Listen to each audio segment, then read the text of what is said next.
The possibility that Canadian religious organizations will lose their charitable status has never been more real. Early in 2025, Parliament's Standing Committee on Finance called for numerous changes, including Recommendation 430. It reads, "Amend the Income Tax Act to define a charity, which would remove the privileged status of advancement of religion as a charitable purpose, meaning faith-based organizations could lose access to tax benefits." The BC Humanist Association, a secular advocacy group, has long advocated for removing religion as a standalone charitable purpose. That idea is reflected in the recommendation. Before adopting such a proposal, the Finance Committee should have reviewed a study published last November by Charities, a Canadian think tank focused on faith, civil society, and public policy. The Charities study examined 64 Christian congregations in various provinces to assess the socio-economic value of their impact. It suggested that congregations make an $18.2 billion contribution to Canadian society, well in excess of tax exemptions and rebates equal to $1.7 billion. The net positive result of $16.5 billion, a halo effect, is more than 10 times the value of the tax exemptions. The implications are clear.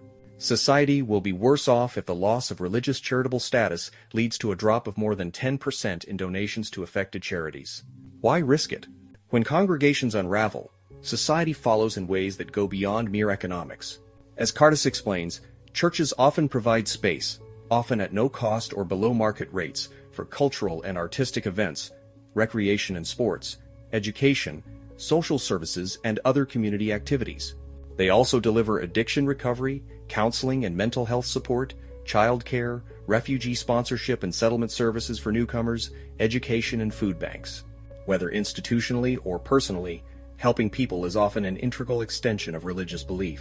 A 2012 Statistics Canada study found that the 14% of Canadians who attend church weekly offer 29% of the nation's volunteer hours and provide 45% of all charitable donations.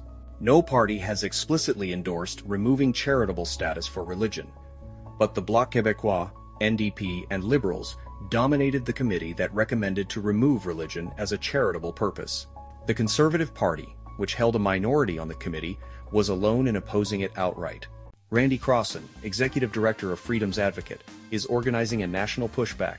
In a speech given October 1 to the Regina Civic Awareness and Action Network, he said the recommendation was a shot across the bow to gauge public reaction.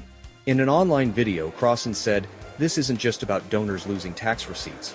It's about churches losing buildings, staff losing jobs, and ministries being forced to shut down due to reduced donations. This is a direct threat to the future of faith in Canada, and it's happening fast." Crosson said religion enjoys less participation and more opposition than in previous decades. Church attendance has slumped since the pandemic, and some Canadians continue to criticize churches for their historical involvement in residential schools. The Quebec government has also pursued a strongly secular approach to public policy. In 2019, Quebec's Bill 21 used the notwithstanding clause of the Constitution to ban public servants from wearing religious symbols, such as hijabs, turbans, or crucifixes. In August, Quebec's secularism minister, Jean-François Roberge, said that the proliferation of street prayer is a serious and sensitive issue and promised to bring legislation to ban it.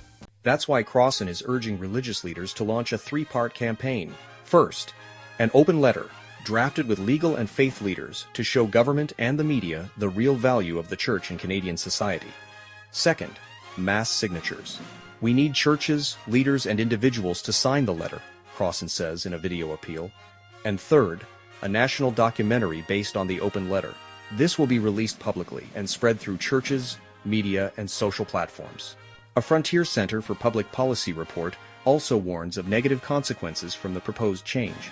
A report by senior fellow Pierre Gilbert entitled "Revoking the Charitable Status for the Advancement of Religion," a critical assessment makes a case for the status quo, pointing to benefits such as those mentioned above.